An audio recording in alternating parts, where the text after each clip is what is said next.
Thank you very much. This one is working, is it? That's on the height of the previous speaker, so I'll use this one. Many thanks for having me here. That's very much appreciated.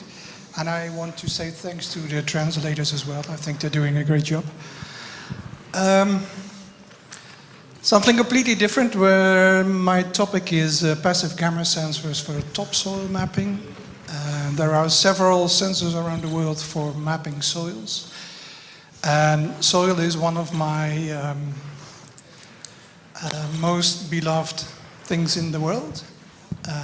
It's complex, it's diverse, it can be extreme, it's never the same.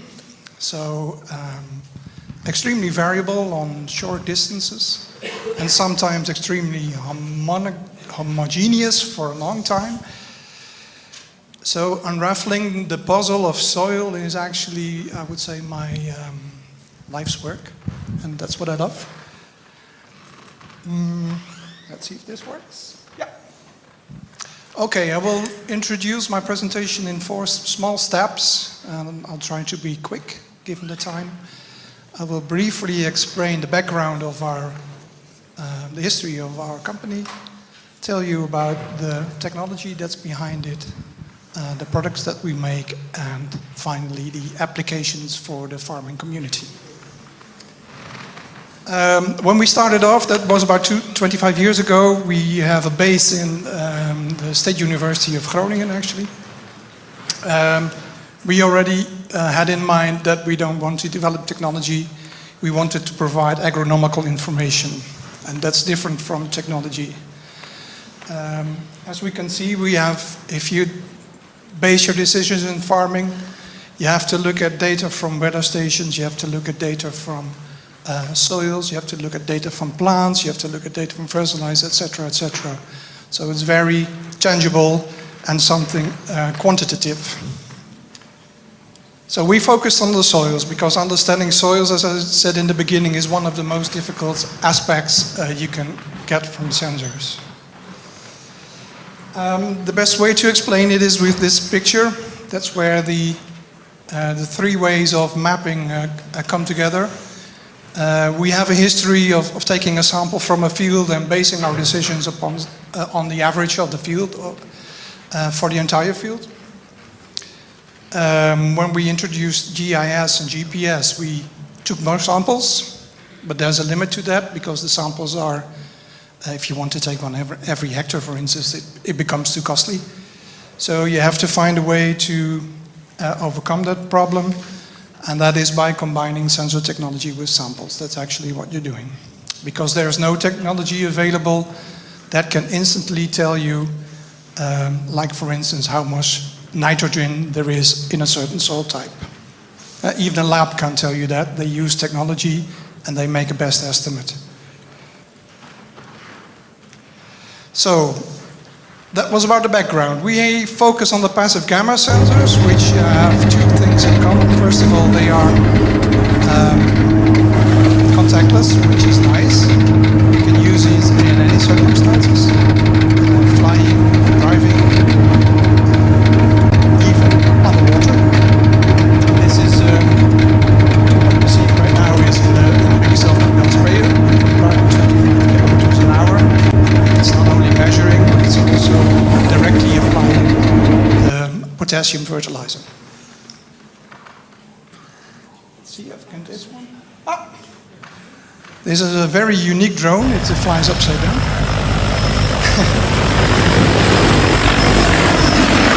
But you get the image. Where the circumstances are harsh and you can't drive, driving with a drone, you can use a passive gamma sensor, whereas EC or EM does not do that. And finally, one of the nicest things that I like most is when you use a gamma sensor into a borehole or underwater. You have less interference from other radioactive sources, like cosmic interference, for instance. And then you get a very neat spectra, which is a dribbling for me as a nerd. Let's see if this works. Yeah.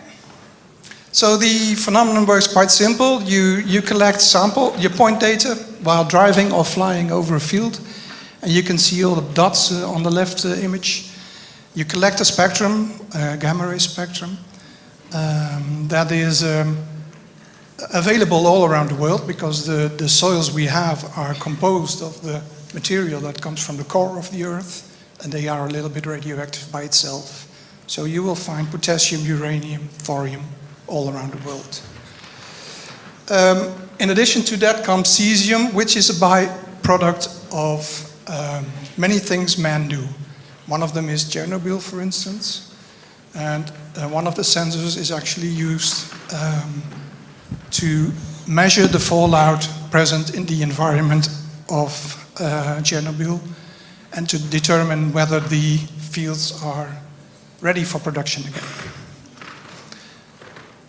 With these elements, you can use GIS systems to make interpolated maps, and combining them with samples, you can make soil maps which are actually depict the soil properties that you want. That can be nutrients or NPK, magnesium, for instance, or, where's my pointer? There it is, texture. Organic matter, clay content, pH, stuff like that. And it's not like you do it with all the same quality. All the modeling has different qualities, of course. Some properties perform better than others.